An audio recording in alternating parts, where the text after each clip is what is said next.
Hello everyone, welcome back to my channel একে বাংলার আশা। কেমন আছেন সবাই? আশা করি ভালো আছেন। আজকে আমি আপনাদের সাথে শেয়ার করতে চলেছি মোগলাই চিকেন। তাহলে চলুন কিভাবে বানাই দেখতে থাকুন। একে বাংলার আশা, একে বাংলার আশা। দিয়ে দিচ্ছি সরিষার তেল, এর মধ্যে দিয়ে দেবো কেটে রাখা পেঁয়াজ।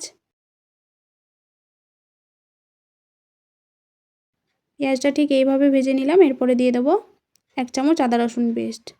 পেঁয়াজ আদা রসুনটাকে একটু মিশিয়ে নেব। হালকা করে ভেজে নিলাম। এরপরে দিয়ে দেবো চিকেন।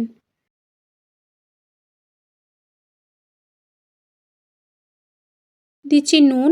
এরপরে হাই ফ্লেমে আমি এটাকে ভেজে নেব 2 মিনিট। এর যে জলটা বেরিয়েছিল সেটা কিন্তু শুকিয়ে গেছে। এরপরে আমি দিয়ে দিচ্ছি কেটে রাখা টমেটো, ধনে গুঁড়ো, জিরে গুঁড়ো, হলুদ গুঁড়ো, কাশ্মীরি লঙ্কা গুঁড়ো কালারের জন্য।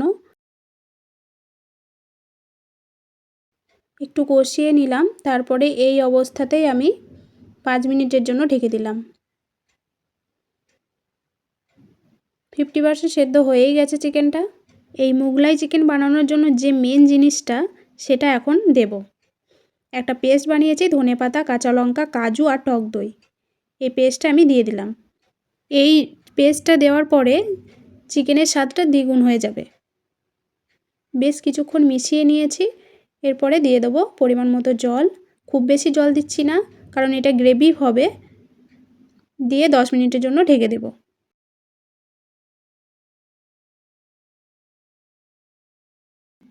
দিচ্ছি ওপর থেকে কাঁচা লঙ্কা আর চিকেন মশলা।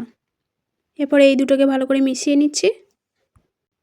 আমার মোগলাই চিকেন রেডি। এবারে বলুন, গরম গরম ভাতের সাথে না রুটি পরোটার সাথে কোনটা দিয়ে খাবেন? আমার তো মনে হয় এটা সব কিছু দিয়েই যায়। আমি যেভাবে দেখালাম এইভাবে একবার রান্না করে দেখবেন। আর যদি ভালো হয় কমেন্টে অবশ্যই কিন্তু জানিয়ে যাবেন। আমার রান্নাগুলো যদি আপনাদের পছন্দ হয় তাহলে কিন্তু চ্যানেলটি সাবস্ক্রাইব করে রেখে দিতে পারেন। তাহলে আজকের মতো খেতে খেতে চলে যাচ্ছি। দেখা হবে নেক্সট কোনো একটা ভিডিওতে। ততক্ষণে ভালো থাকবেন, সুস্থ থাকবেন। ধন্যবাদ।